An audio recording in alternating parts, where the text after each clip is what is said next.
quête de sens. Une émission produite par Radio Notre-Dame et diffusée également par RCF. Marie-Ange de Montesquieu. Si 56% des femmes se sentent indépendantes financièrement, seulement 15% d'entre elles feraient de l'investissement une priorité. 22% des femmes possèdent des produits d'investissement contre 36% des hommes au sein de leur foyer. C'est ce que nous apprend le dernier baromètre de l'autorité des marchés financiers. Alors dans les couples, c'est encore une vraie tendance qu'ont par exemple les femmes à prendre en charge les courses, les achats du quotidien, tandis que les hommes investissent, eux, en bourse, dans l'immobilier, etc., etc. Alors pourquoi les femmes n'ont-elles pas cette culture de l'investissement ? Peut-être comment y remédier ?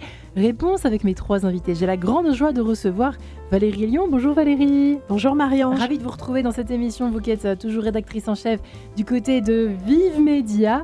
Votre podcast Osons l'oseille, qui attire de plus en plus d'oreilles, si je puis dire.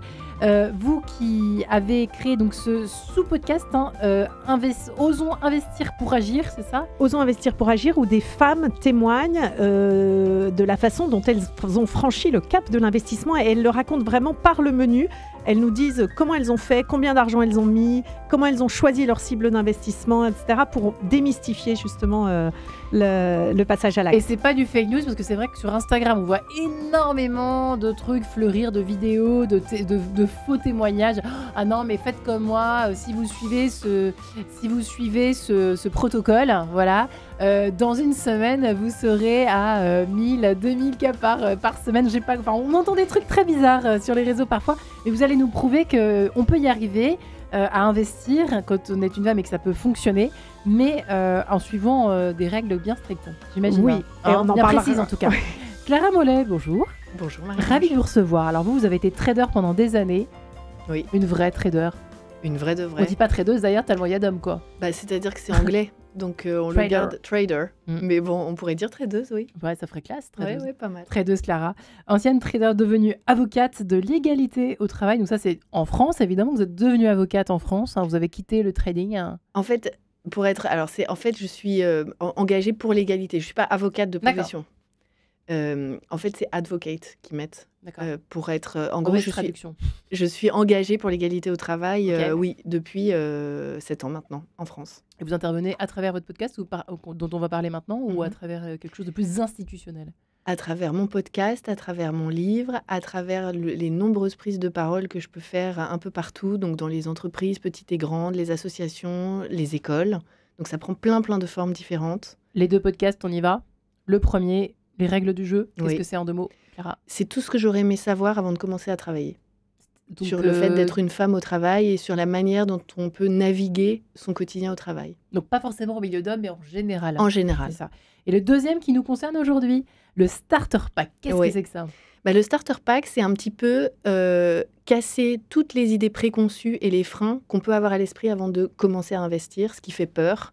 Reprendre un peu tout ça par la main, décortiquer pour qu'au terme de ce podcast, on soit prêt à passer à l'acte et donc à écouter le podcast de Valérie. Donc c'est la toute première étape pour se réconcilier avec ne serait-ce que l'idée d'investir en fait. Et la psy du jour, qui est Nicole Prieur. Bonjour Nicole.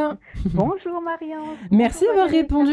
Alors on s'est dit, mais est-ce qu'on s'est pas trompé d'émission pour Nicole ? Eh ben j'espère que non, mais une psy n'a jamais de mauvaise émission pour intervenir. Il y a toujours une bonne raison d'intervenir, n'est-ce pas ? On est ravis de vous avoir. Philosophe que vous êtes, psychothérapeute, essayiste, spécialiste des relations familiales. Vous avez écrit de très nombreux ouvrages justement sur ces rapports conflictuels, les rapports dans la fratrie, avec les parents, etc. Et le petit dernier sur la dispute. Disputez-vous bien, n'est-ce pas Nicole Prieur ? J'ai oublié l'éditeur, pardonnez-moi. Robert Laffont. Robert Laffont, pour que ce soit bien précis. Merci beaucoup. Alors, Nicole Prieur, c'est vrai que... Est-ce que d'abord ce sujet vous surprend ? Est-ce que, avant que nous vous invitions, pour vous, c'était évident qu'effectivement, les hommes investissent davantage que les femmes ? Il y a un blocage chez les femmes ou pas Oui. Ouais. Tout à fait, parce que en fait, si vous voulez, nous travaillons, je dis nous parce que nous avions un centre de formation et un lieu de consultation, et nous travaillons sur la question de l'argent dans les couples et dans les familles depuis 20 ans. Ce n'est pas un sujet nouveau. Et nous nous sommes intéressés à la question de l'argent parce que dans les consultations, que ce soit les consultations individuelles, de couple, etc., l'argent continuait et continue à être un tabou. C'est-à-dire que personne ne veut en parler, même dans ce lieu, si vous voulez, où en général, on déballe son intimité, même sa sexualité. Il y avait un tabou. Et pour nous, psy, quand il y a un tabou, ça nous dérange parce que ça cache beaucoup de choses. Et du coup, nous avons voulu comprendre alors comment l'argent dans les couples et dans les familles n'est pas seulement un objet de monnaie, n'est pas seulement la monnaie, mais qu'est-ce qu'il cache, qu'est-ce qu'il révèle au niveau des relations et des enjeux psycho-relationnels. Ça nous a semblé vraiment important et intéressant de comprendre un peu déjà ce frein, j'ai envie de dire aussi les biais culturels et religieux qui nous empêchent aussi d'être à l'aise avec l'argent et notamment les femmes. Donc, effectivement, ça ne m'a pas surpris. C'est un sujet sur lequel j'interviens souvent et qui apporte justement. Et je pense qu'il est important, et je sais qu'avec Valérie, nous en parlons souvent, je ne connais pas encore Clara, il est important de mettre en évidence aussi tous les freins psychologiques, inconscients et finalement aussi culturels qui peuvent empêcher et entraver la démarche des femmes vers l'investissement. Merci beaucoup, c'est très intéressant d'être entrée en matière avec vous, Nicole Prest. Je ne savais pas que vous connaissiez Valérie Lyon. Oui, on se connaît avec Nicole. On n'est pas là pour faire les mondanités. Non, mais qui, avant le livre sur les disputes, a sorti un livre qui s'appelle « L'argent, poison ou trésor », qui est très intéressant sur justement cette question de la relation à l'argent, notamment quand on en possède beaucoup, mais ça peut s'appliquer aussi quand on en possède peu. Et on a beaucoup échangé avec Nicole sur cette question des freins pour les femmes sur l'argent. Et évidemment, les freins psychologiques sont importants, on en parlera, mais pour moi, il y a un premier frein et qu'il faut mentionner pour déculpabiliser les femmes, c'est en fait, je dirais, le frein ou le facteur historique, c'est-à-dire d'un point de vue historique, les femmes ont été exclues de l'argent pendant des siècles. Voilà. Ne l'oublions pas. Voilà, il ne faut pas l'oublier. C'est seulement depuis 1965, et on va fêter le 13 juillet les 60 ans de cette loi majeure pour les femmes en France. C'est seulement depuis 1965 que les femmes mariées ont le droit d'ouvrir un compte bancaire sans l'autorisation de leur mari. Quand on y pense. Voilà, c'est 60 ans, donc c'est rien. Donc c'est normal. 60 ans, c'est très peu pour apprendre à parler d'égal à égal d'argent, et comme les hommes, en fait. Wow. Donc 1965, ayez bien cette date en tête. Il faut savoir qu'en 1804, le Code napoléonien a institué l'infériorité économique de la femme. Donc Napoléon, ce code civil dont on dit qu'il a modernisé nos relations, etc., oui, très bien, mais pour les femmes, ça a été un drame, ce code civil de Napoléon, puisqu'il a mis la femme mariée dans le statut de mineure, au même niveau que les enfants ou les déficients mentaux.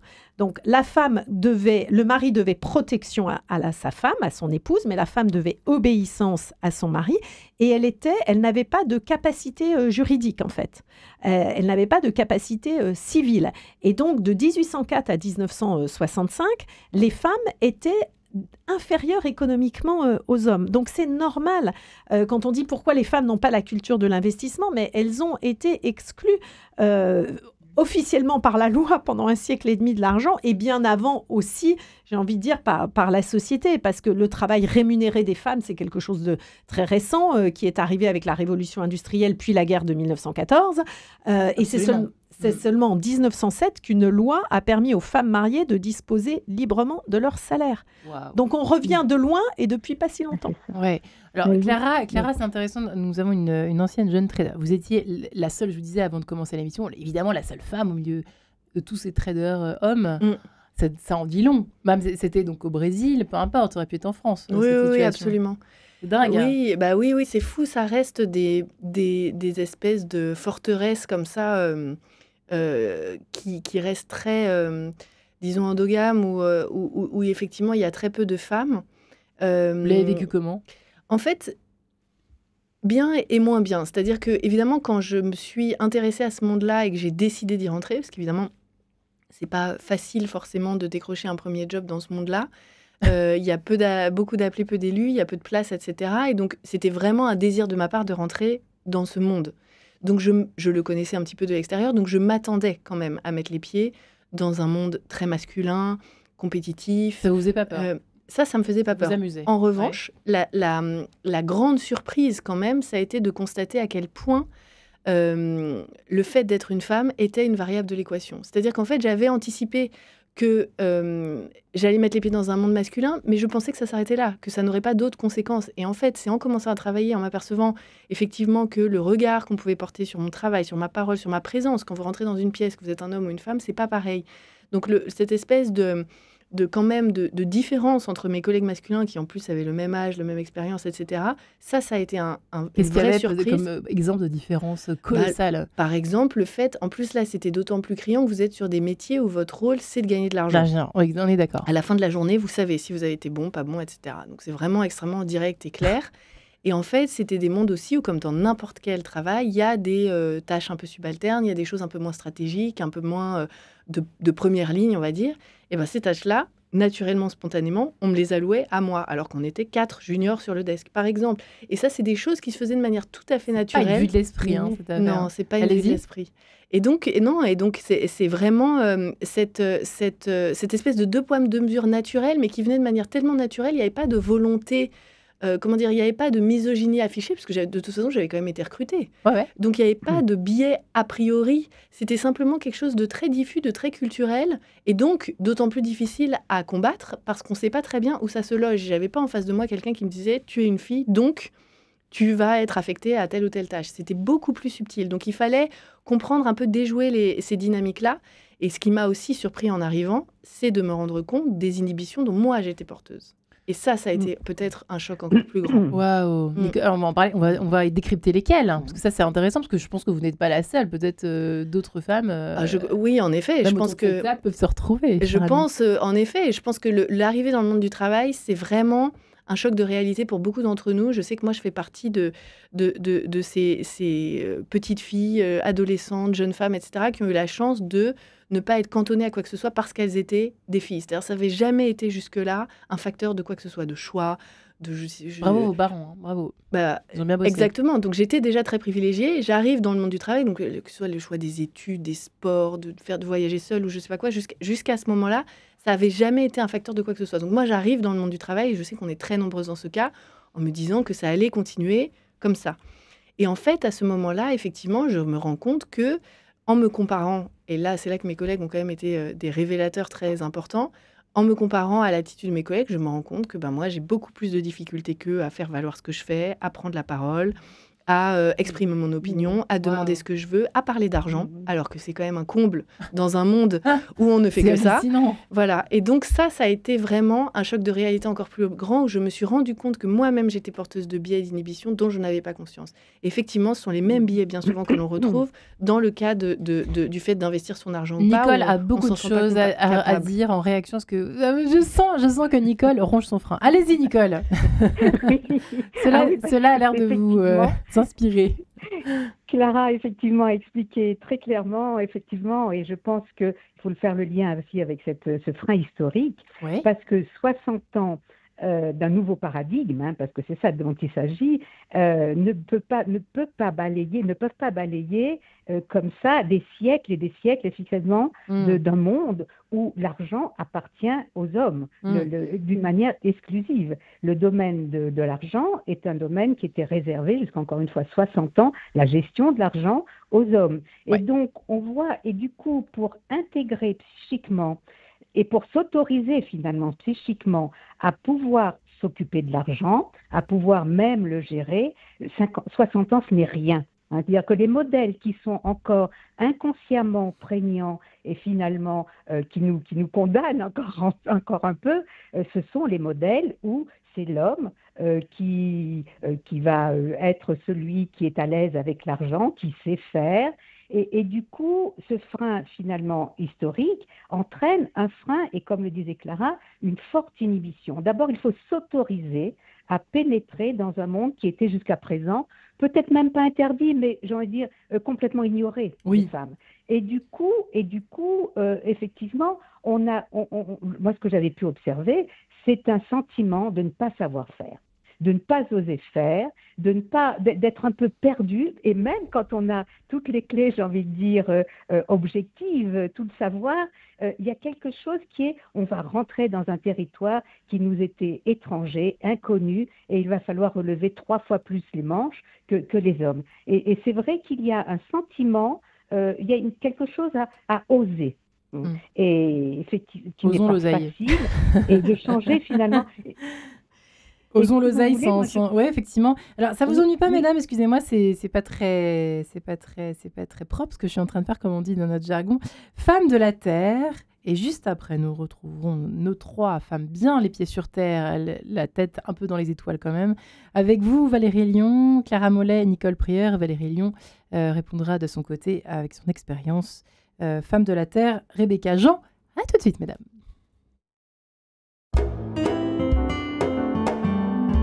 Pour toutes celles que tu incarnes, je m'incline devant toi. Ton cœur est un océan au courant doux amer. Et dans chaque larme de tendresse et de joie, tu portes l'humanité, femme. Tu portes l'humanité. Le ciel et les étoiles sont nés de tes entrailles. Dans ton ventre repose le salut de nos âmes. De ta douceur, tu enveloppes toute la douleur du monde. Et quand tu te donnes, c'est pour notre absolution. Ta force mystérieuse s'étend à l'horizon. Tu fais danser la lune au rythme de tes saisons. Tu es le poteau central, celui qui tient l'équilibre. Ton amour est sans faille, oui ton amour délivre. Pour toutes celles que tu incarnes, je m'incline devant toi. Ton cœur est un océan au courant doux amer. Et dans chaque larme de tendresse et de joie, tu portes l'humanité, femme. Tu portes l'humanité. Tu as forgé la clé des portails de l'univers. Tu détiens l'antidote pour sauver le genre humain. Et si Dieu était un homme, il serait une femme. C'est toi qui es la somme de l'équation vitale. Oh, pour toutes celles que tu incarnes, je m'incline devant toi. Ton cœur est un océan au courant doux amer. Et dans chaque larme de tendresse et de joie, tu portes l'humanité, femme. Tu portes l'humanité, oui tu portes l'humanité, femme. Tu portes l'humanité,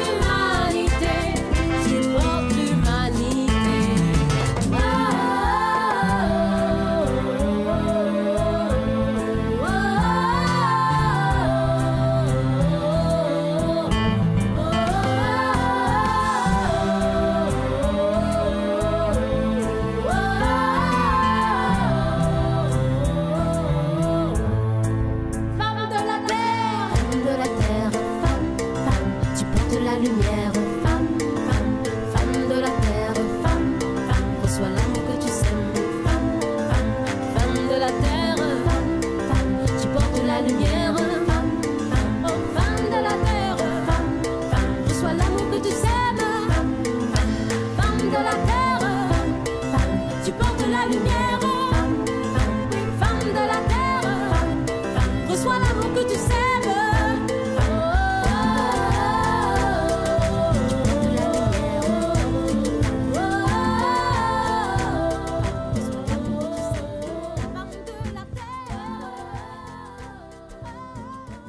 Femmes de la terre et femmes investisseuses, point d'interrogation. Pourquoi les femmes n'ont-elles pas cette culture, la culture de l'investissement? Ça vient grâce au podcast de mes invités. Par exemple, Valérie Lyon, qui est avec nous, rédactrice en chef de Vive Média, Osons l'oseille et Osons investir pour agir. Clara Mollet est également avec nous, ancien trader et qui travaille à l'égalité au travail en général, qui a publié des livres et 2 podcasts en particulier, Starter Pack, ainsi que Les règles du jeu, qui a fait l'objet d'un ouvrage chez Duno d'ailleurs. Et enfin, Nicole Prieur, qui est philosophe, psychothérapeute en ligne avec nous, que nous commençons à connaître un peu quand même sur cette antenne, essayiste spécialiste des relations familiales, et qui a notamment écrit un ouvrage précédemment, je ne sais pas en quelle année, Nicole, L'argent, amour, poison et trésor. Famille. Oui, alors non, quelle année l'argent, trésor ou poison, il est récent, il est de l'année dernière. Et nous avions écrit il y a presque 20 ans, chez Albin Michel, l'argent, argent, famille et... Attendez, famille, argent et je ne sais plus quoi. D'accord, bon, c'est un qui sujet, est effectivement avec un sous-titre, quels sont les enjeux psychologiques et relationnels de l'argent. Voilà, on va parler du dernier alors, mais merci en tout cas d'être là. Disputez-vous bien étant... je ne sais plus, vous écrivez tellement. Le dernier ou l'avant-dernier alors? Le jumeau tout petit dernier, il vient de sortir. Voilà, c'est bien ça. Parce que justement, chez Robert Laffont. Et dans les coups. À cause d'argent, on a bien compris qu'on se disputait bien souvent et vous avez raison, puisque même dans les familles en général, on est tous concernés par ça. Hein. Ou alors, je suis dans une famille bizarre, mais je pense qu'on est toutes des familles à ce moment-là bizarres où on parle et des tabous, on n'en parle pas, alors on se venge sur autre chose, mais c'est quand même de ça dont il est question, d'injustice, d'argent, etc. Là, aujourd'hui, on parle des femmes et de la culture de l'investissement. Poursuite de cet échange passionnant avec vous, Valérie Simon, à la lumière de ce qui a été dit sur nature culture. Il y a un peu des deux, vous l'avez dit. L'histoire, évidemment, fait que nous mettons du temps à nous accoutumer à cette capacité qu'il va falloir conscientiser.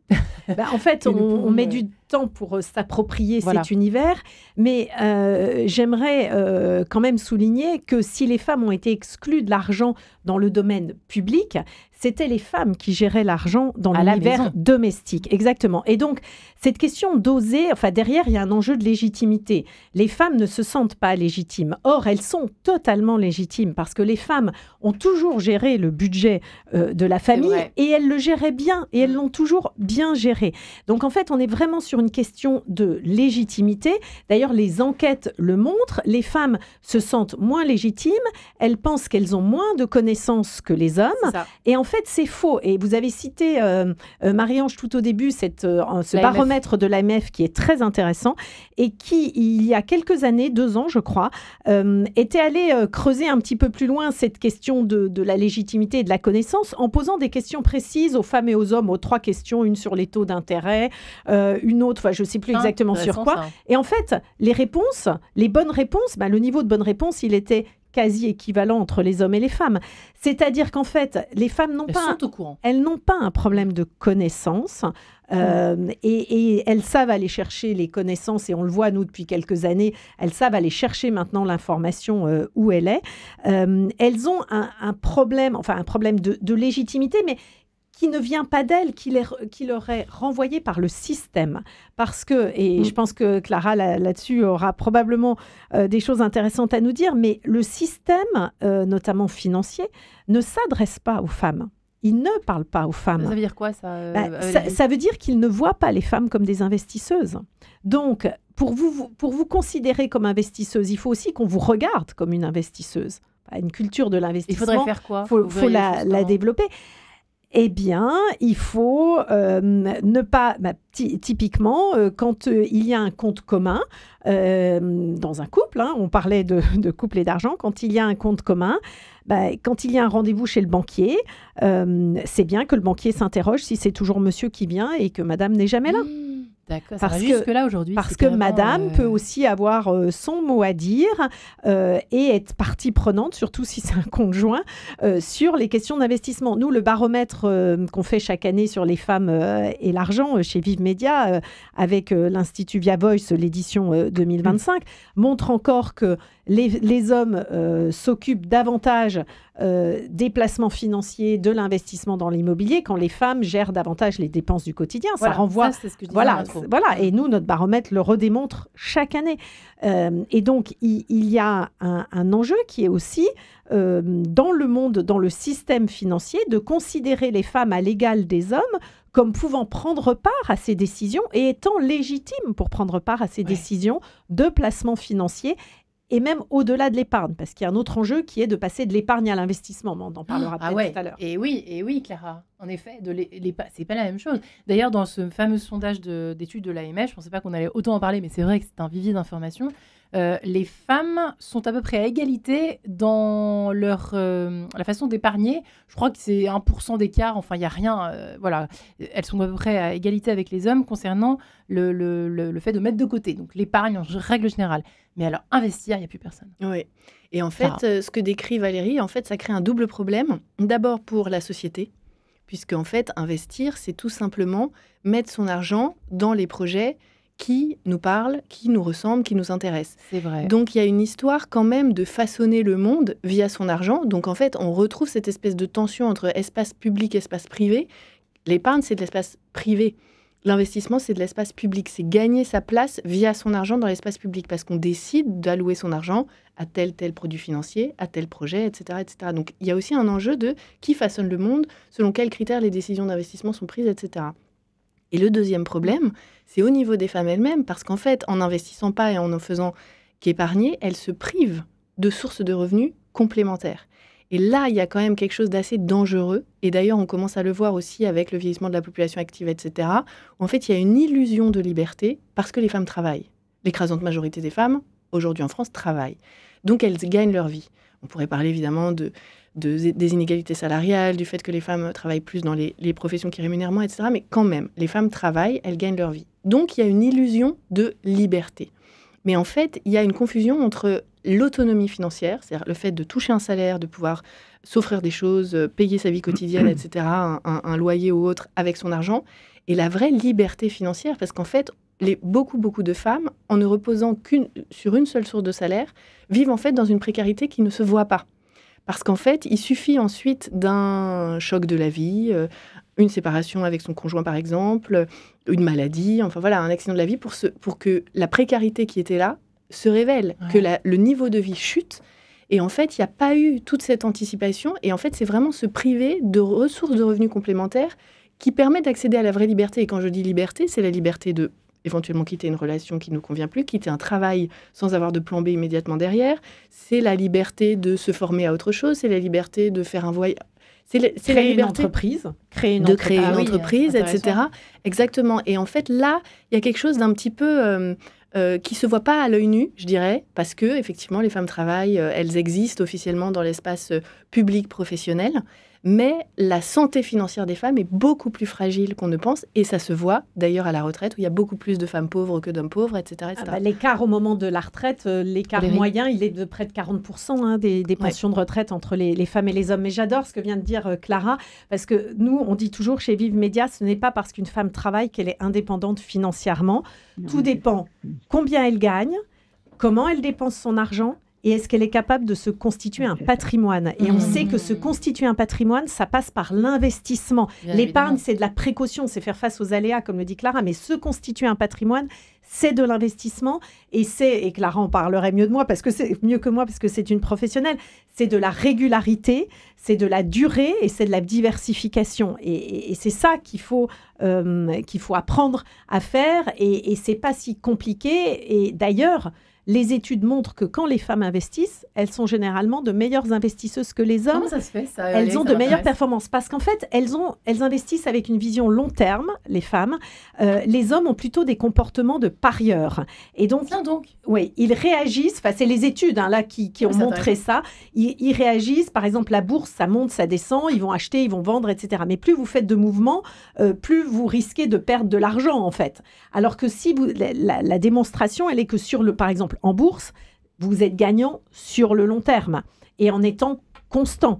Et les femmes elles prennent moins de risques dans leurs investissements. Elles ont une vision davantage long terme, elles sont plus stables et donc au final, leurs portefeuilles ont un meilleur rendement. Ouais. Je parle sous le contrôle de Clara.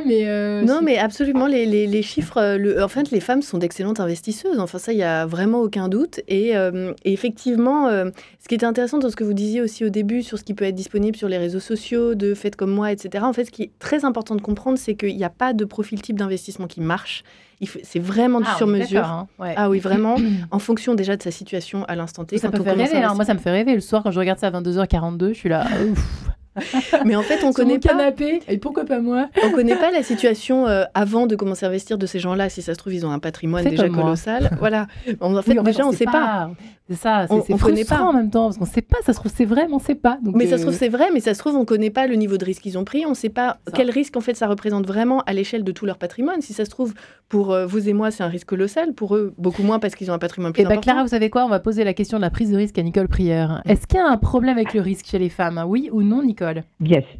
Oui, alors il y a un problème avec le risque chez les femmes, bien entendu, et je pense qu'effectivement, il y a un problème avec l'usage et la fonction que l'on attribue en tant que femme à son argent.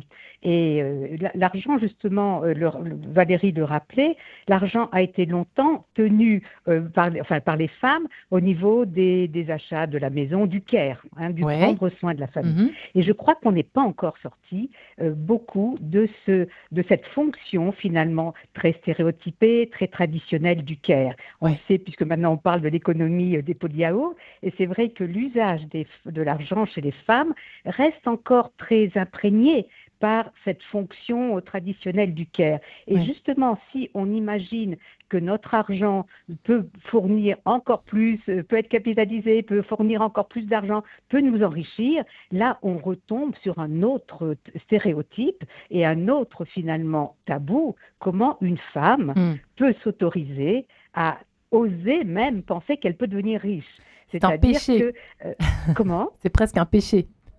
Exactement. Je crois qu'on est à une condamnation un petit peu morale, éthique, religieuse, enfin tout ce que vous voulez, qui fait que les femmes sont soumises à quelque chose de l'ordre, le bien-être, l'argent, etc., se mérite. Et donc il faut vraiment se sacrifier pour pouvoir gagner de l'argent, mais en gagner trop, c'est encore vraiment considéré comme une autre planète. Et donc, je pense que toutes les actions qui sont faites, voilà, les podcasts, etc., Vive Média, vont permettre de lever les stéréotypes dont les hommes, finalement aussi, souffrent et auxquels ils sont soumis. Et moi, les couples que j'ai pu rencontrer, ce sont des couples où, quelque part, les hommes souffrent encore plus du fait que leurs femmes n'arrivent pas à accéder à cette... j'ai envie de dire, à ce désir, à ce plaisir même d'investir. Ah bon? Le fait que les D'accord. femmes délèguent, c'est un peu pesant pour les couples c'est vrai. actuels. C'est vrai qu'on peut voir ça comme ça. C'est intéressant d'avoir toujours l'avis d'une psy avec nous. Valérie Lyon, vous n'étiez pas du tout d'accord, mesdames?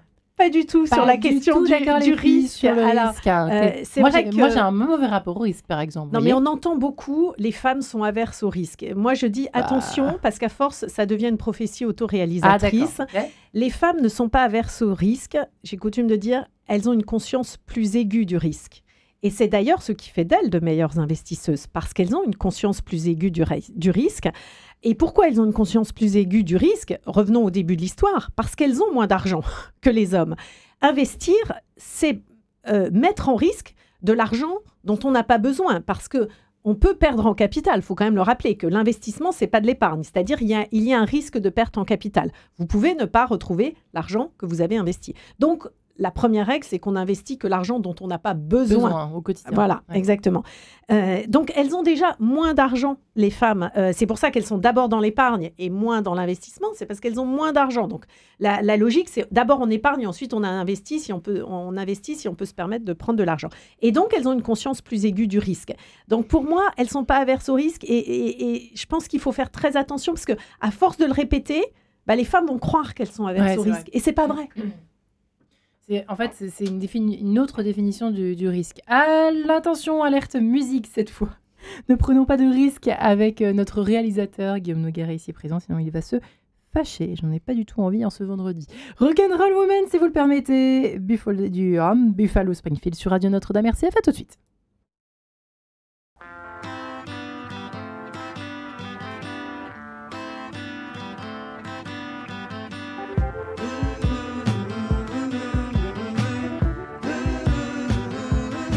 There's a woman that you ought to know, and she's coming, singing soft and low, singing rock and roll. She's a joy to know.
a friend of mine, and with sorrow I see her face is blind. She's no longer blind. She's just hard to find.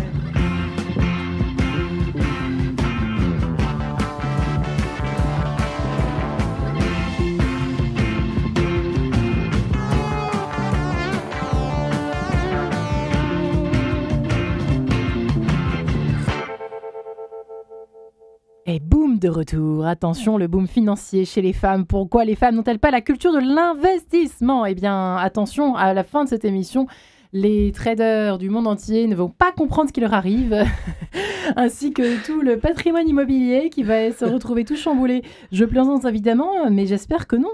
Valérie Lyon est avec nous, rédactrice en chef de Vive Média, qui œuvre à travers son podcast Osons l'oseille et Osons investir pour agir. Clara Mollet, ancien trader, qui a créé de son côté 2 podcasts essentiels, les règles du jeu, pour permettre à chaque femme de s'approprier les bons leviers de réussite.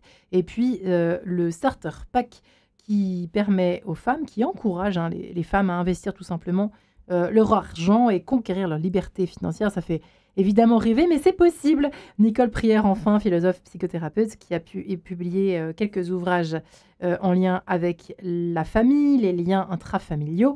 Disputez-vous bien étant le dernier chez Robert Laffont, et puis celui qui a précédé L'argent entre c'est quoi, poison et trésor, entre trésor et poison, pardon, parce que je ne l'ai pas reçu, cher ami, donc je ne sais pas. L'argent entre... On l'a envoyé pourtant. Oui, pardon, Nicole, il a dû se perdre en route. Je vous le renverrai. Entre poison et trésor, c'est quoi ? Entre argent et trésor. Entre poison et trésor. Un poison ou un voilà, trésor. l'argent, virgule, poison ou trésor. Poison ou trésor. Poison ou trésor. Voilà qui est rappelé, précisé. Alors, mesdames, effectivement, c'est intéressant qu'on se soit arrêté sur le risque, donc votre différente appréciation appréciation du lien complexe entre les femmes et l'argent. Et alors, je voudrais que Clara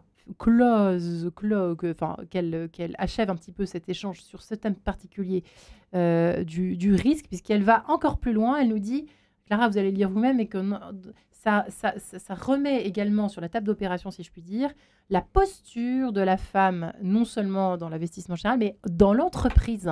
Ce que vous disiez juste quand on... Oui, absolument. En fait, ce que je trouve très intéressant, je rebondissais aussi sur ce que disait Nicole juste avant, c'est l'aspect moral des choses. En fait, il y a une tension en fait extrême dont on a déjà parlé pour les femmes dans leur droit à exister entre le domaine public et le domaine domestique, la vie privée et la vie en dehors du foyer. Et en fait, ce qu'on voit, par exemple, dans le monde du travail, quand on parle d'inhibition des femmes, quand on parle de difficulté à prendre la parole, verbaliser, demander plus d'argent, demander à être promu, exprimer un désaccord. Voilà. Il y a une petite prise de risque, mais qui est alimentée par le fait que quelque part, on sait qu'on contrevient à la place qui nous est, de manière plus ou moins implicite, assignée. C'est-à-dire qu'une femme qui dit « je veux plus d'argent, je vaux, je suis d'accord » ou au contraire « je ne suis pas d'accord », elle transgresse, elle désobéit quelque part. Parce qu'effectivement, il y a cette idée qu'une femme, bien sûr qu'elle est officiellement autorisée à travailler, à exister dans le monde du travail, etc., mais d'une certaine manière. Et en fait, à partir du moment où elle s'affranchit de cette attitude qu'on attend des femmes, d'être plutôt tournée vers les autres que vers son intérêt particulier, de se préoccuper de l'harmonie générale de l'équipe. Depuis la petite enfance. Dès qu'elle commence à contrevenir et à assumer quelque part ses ambitions personnelles, le fait de vouloir gagner de l'argent, qui est quand même vraiment un objectif personnel, dès qu'elle s'inscrit un peu en faux par rapport à ça, elle sent de manière plus ou moins implicite qu'il y a un prix à payer là-dessous. Il y a une forme de désobéissance, il y a une forme de transgression. Et en fait, elle se demande si elle va le payer cher. Vous voulez pas devenir psy, Clara? Vous avez un bel ami. Je suis fille de psy moi-même. Peut-être qu'il y a quelque chose de... Ça sent. Et donc, il y a forcément quelque chose là-dessous d'une très, très grande tension qui justifie toutes les inhibitions dont on parle depuis le début. Et en fait, quand on transpose cette chose-là au monde de l'investissement, on retrouve exactement la même dynamique. Investir son argent, c'est exister à l'extérieur du foyer. Là où l'épargne, c'est une logique plutôt domestique. Et donc, il y a une forme de transgression très forte à arriver et à dire, voilà mon argent que j'ai gagné, et voilà ce que je veux en faire. Donc c'est toujours cette histoire de dire « je », qui est, encore une fois, j'insiste sur ce mot que j'adore, mais qui est quand même au cœur d'une forme de libération générale des femmes. Il y a une forme de transgression qu'il faut assumer, qui est très inconfortable, mais qui fait partie du mouvement un peu de libération nécessaire pour arriver à exister pleinement, en fait, au travail et en dehors. Nicole, vous confirmez? Oui, tout à fait. Tout à fait. Et effectivement, cette inhibition-là, j'ai envie de dire, on ne mesure pas à quel point il y a un dicton qui, qui court et qui finalement nous enferme encore. Et ce dicton, c'est quand on aime, on ne compte pas. Comme si le monde était encore clivé entre d'un côté les bons sentiments, l'amour, évidemment qui serait réservé un petit peu et qui serait du domaine des femmes, et le compte qui serait quelque chose de l'ordre du mesquin, de l'ordre, voilà, presque du mal, hein, et qu'on peut laisser aux hommes et auxquels on délègue un petit peu le soin de gérer. Donc ce discours-là, nous l'avons tellement intégré qu'il va vraiment créer des biais dont on est complètement inconscient. La preuve en est la différence que l'on fait inconsciemment, malgré nous, entre l'argent de poche des garçons et des petites filles. Non seulement, alors des études ne disent pas tout à fait la même chose, hein. Certaines études disent que le petit garçon reçoit un petit peu plus d'argent que les petites filles, mais in fine, d'autres études disent il a, in fine, à 10 ans, 12 ans, etc., il y a un écart significatif entre l'argent que reçoit le garçon et celui que reçoit la petite fille, parce qu'il ose réclamer. Il n'a pas peur, alors je ne sais pas si effectivement c'est seulement une question de risque, mais il n'a pas peur, j'ai envie de dire, d'aller au combat, d'aller demander, d'aller quémander. La petite fille, effectivement, comme disait Clara, on est encore formaté à ne pas faire de plis. Ce qui fait que même dans les entreprises, les femmes que je pouvais rencontrer avaient du mal à aller demander une augmentation. Elles n'osaient pas. Et elles attendaient que finalement, il y ait une reconnaissance de la part de leur boss, de leur chef, etc., plutôt que d'avoir à demander. Ça aussi, c'est une prise de risque. Secouons nos filles. C'est toujours le cas aujourd'hui. Notre baromètre le montre. En fait, on demande aux Français s'ils sont à l'aise dans les situations suivantes, négocier un salaire lors d'un entretien d'embauche ou réclamer une augmentation. Et seulement un tiers des femmes se disent à l'aise dans cette situation, alors que la moitié des hommes sont à l'aise dans cette situation. Donc c'est encore une réalité. Alors après, peut-être aujourd'hui, que en 2025. La Gen Z peut-être, Clara, vous qui êtes la plus jeune d'entre nous, je crois que je fais pas de gaffe en disant ça. Vous êtes un peu, vous ressentez cette espèce de nouvelle vague un petit peu pour être positive dans cette fin d'émission. Alors en fait, c'est plus comme je donne des cours dans une école, c'est plutôt cette génération-là que la mienne. Carrément. Mais en fait, c'est très intéressant cette génération parce que de l'extérieur, oui, j'ai envie de dire vraiment oui. Je ne sais pas s'ils ont compris plein de choses ou s'ils ont grandi avec un système de valeurs un peu différent, mais ils arrivent avec un discours beaucoup plus affirmé, l'ambition assumée de gagner de l'argent. Ça, vraiment, je trouve que dans le discours, c'est vrai. En revanche, je trouve que dès qu'on rentre un petit peu dans la subtilité des situations, par exemple, les étudiants auxquels je pense, ils ont déjà été en stage, ils ont déjà fait des alternances, donc ils ont un monde, par exemple, dans le monde du travail. Et en fait, je trouve qu'on retombe quand même assez vite sur les mêmes dynamiques que celles que nous, on connaît ou on a connues, c'est-à-dire un rapport à l'autorité qui n'est pas si facile, la difficulté à affirmer un peu ce qu'on a, ou le sentiment d'être redevable envers son employeur parce qu'on est encore en stage ou parce que... Alors, c'est sûr que c'est beaucoup plus difficile quand on est en tout début de vie professionnelle, et donc d'accepter des conditions de travail qui ne sont pas toujours correctes du tout, parce que, en fait, par peur des représailles ou par peur de... Donc, en fait, il y a quand même encore, finalement, le syndrome de la bonne élève, quoi. Oui, en fait, des dynamiques qui sont très... celles que moi, j'ai pu connaître, ou que... Enfin, je sais pas s'il y a tant de différences, au fond, quand on rentre dans le détail. Ouais. Je sais pas. Bon, écoutez, alors... organisons d'autres émissions sur cette thématique. Nicole Prieur, allez-y. Oui, parce que je pense qu'effectivement, dans tout cela, je crois que les femmes ont besoin d'être complètement rassurées. Elles ont tellement besoin encore du regard de l'autre pour être reconnues qu'elles ne... Alors, on parlait de légitimité tout à l'heure, mais même qu'elles ne se reconnaissent pas comme capables. Je veux dire, elles ont... alors, l'aspect du coup, on retrouve l'aspect psy. Je pense qu'effectivement, les femmes ont besoin de restaurer d'abord, de renforcer leur estime d'elles-mêmes pour pouvoir oser. Et quand Clara parlait de désobéissance, moi, c'est vrai qu'il y a 3 ans, j'ai travaillé sur les déloyautés nécessaires. Et je pense qu'effectivement, là, il faut devenir très, très déloyal, non seulement vis-à-vis de certains schémas familiaux, parce qu'il ne faut pas oublier que notre rapport à l'argent se construit aussi dans nos familles. Ouais. Hein, et donc, effectivement, il faut oser non seulement désobéir. Ah, on vous a perdu, cher au paradigme. Ouais. On vous a pas lu, mais on vous a d'être retrouvé. Déloyal. par rapport à un certain nombre de systèmes. Ouais, tout à fait. Valérie, c'est vrai, hein, ça. C'est facile à dire, déloyal, mais c'est tellement difficile à mettre en pratique, la déloyauté. Oui, c'est pas facile à mettre en pratique. Moi, je dirais que pour convaincre les femmes, nous, ce qu'on a essayé de faire aussi avec on a un parcours vidéo qui s'appelle le parcours Investir pour démystifier l'investissement, c'est de rappeler aussi que le plus grand risque, c'est de ne pas investir. En fait, c'est ça le plus grand risque. Parce que si vous n'investissez pas, vous risquez d'être, ce que disait Clara, à un moment de basculer dans une précarité financière, en fait. Alors, on va parler plus économiquement pour terminer l'émission. Je m'adresse peut-être presque le plus à Clara, finalement, dans cette histoire. Ça va devenir plus que jamais presque indispensable d'investir aujourd'hui, qu'on soit un homme ou une femme. Vous voulez dire par rapport au fait que le système de retraite est en péril ou que... Par exemple, tout le reste De toute façon, je pense que oui, en fait, finalement, on vit aussi dans une économie qui nous offre plein d'opportunités. Et ça veut dire plein d'opportunités qui nous ressemblent. Par exemple, l'immobilier, Alors, l'immobilier, en bourse, vous avez déjà l'infinité des possibles. Ensuite, vous avez en fonction du type d'investissement plus ou moins risqué, vous pouvez choisir le type de fonds sur lesquels vous investissez, des fonds thématiques qui correspondent aux thématiques qui vous intéressent. Si vous avez envie d'investir, n'importe quoi, dans les forêts, vous pouvez le faire. Dans l'immobilier, vous pouvez le faire. Ou alors des choses beaucoup plus agressives, vous pouvez le faire. En fait, ce qui est très important à comprendre, en revanche, c'est que vous n'avez pas besoin de vous substituer à un professionnel pour investir.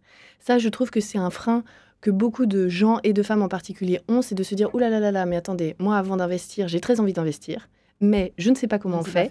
J'ai peur de me faire arnaquer par les personnes à qui je vais parler parce que je n'y connais rien et que souvent quand même, quand on va voir un banquier, etc., on sent bien qu'il nous sert le même discours qu'à la personne d'avant, à la personne d'après, etc. Donc on n'est pas vraiment en confiance.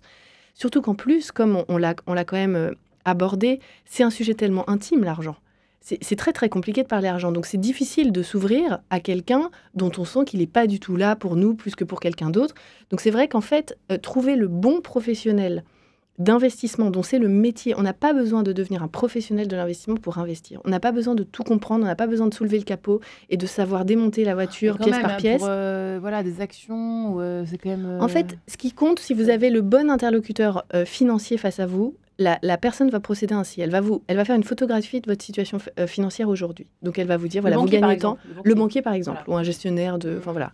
Pas besoin d'être riche non plus. Ça aussi, c'est un contresens. Souvent, on a l'impression que pour investir, il faut déjà avoir atteint un certain niveau de richesse, alors que pas du tout. Vous pouvez commencer avec 20 € par mois, 50 € par mois. Ce qui compte, comme le disait Valérie, c'est de le faire tous les mois. Tous les mois, et plus vous commencez petit, plus c'est $1 en plus. Donc, il vaut mieux commencer tôt et petit. Excellent conseil, ça. Et donc, vous allez voir un professionnel qui va faire la photographie de votre situation. Vous gagnez tant, vous êtes propriétaire, pas propriétaire, vous êtes marié, pas marié, vous avez 2 enfants, pas d'enfants, etc. Vous avez votre épargne de précaution ou pas. Donc, c'est le fameux montant qu'il faut avoir en cas de pépin. Et alors, certains disent c'est 3 fois le loyer, 5 fois le loyer. Bon, ça dépend. C'est vraiment les professionnels qui vous le disent. Et à partir de cette situation qui est la vôtre aujourd'hui, cette personne va vous dire, bon, qu'est-ce que vous voulez faire ? Quels sont vos objectifs ? C'est du moyen terme, c'est du long terme, c'est votre retraite, c'est les études de vos enfants, c'est un tour du monde. Est-ce que l'assurance vie, c'est un investissement ? Oui, bien sûr, c'est un investissement. Ah oui, ça fait tout à fait partie. Après, l'assurance vie, c'est une enveloppe.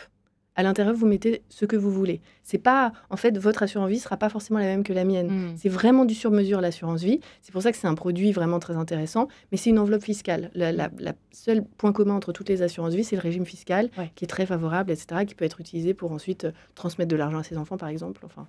Mais ce que vous mettez à l'intérieur de l'assurance vie ne dépend que de vous. Vous pouvez faire quelque chose de très risqué, de moyen risqué, de très peu risqué.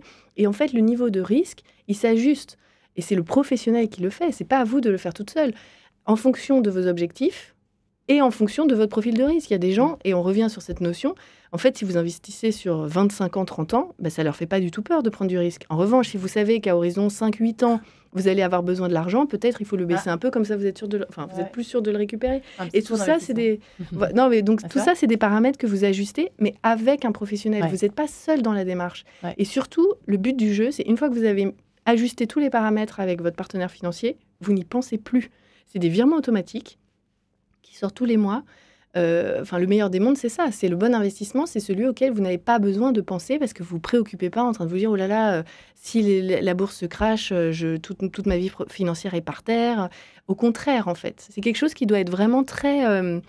ça ne doit pas occuper d'espace mental. Une fois que vous avez eu ces conversations-là, le professionnel, il fait les choses pour vous et vous savez que vous avez une stratégie qui est ajustée pour vous, pour vos enfants, etc. Et vous n'y pensez plus. Ça, c'est franchement, à la portée de main.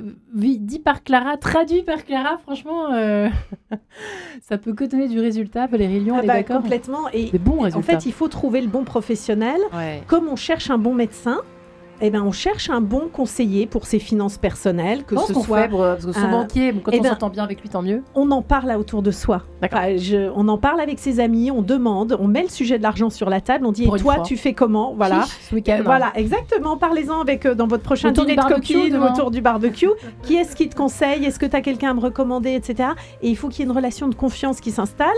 Donc si le premier rendez-vous c'est pas génial, on cherche quelqu'un d'autre. Vraiment, c'est comme un médecin. C'est comme un bon médecin. Il faut être en confiance. Eh bien, je profite de cette fin d'émission pour remercier toutes les institutrices et instituteurs, tous les instituts de France, et en particulier celle de ma fille. Je tiens à la remercier personnellement pour cet investissement, puisque c'est vraiment un investissement de temps et d'énergie pour s'occuper de nos petits loups, n'est-ce pas, chère Clara? Et c'est vrai qu'on ne le fait pas assez, et on l'embrasse parce qu'elle nous écoute de temps en temps, elle se reconnaîtra certainement, et elle sont cruciales aussi pour l'éducation, la transmission des savoirs, mais pas seulement, c'est aussi une question de posture, je sais qu'elle le fait très bien. Bravo à elle, bravo à toutes les maîtresses qui nous écoutent, bravo à tous les instituteurs, et merci à mes invités Valérie Lyon, Clara Mollet, Nicole Prieur, merci les amis, bonne soirée à tous. Merci.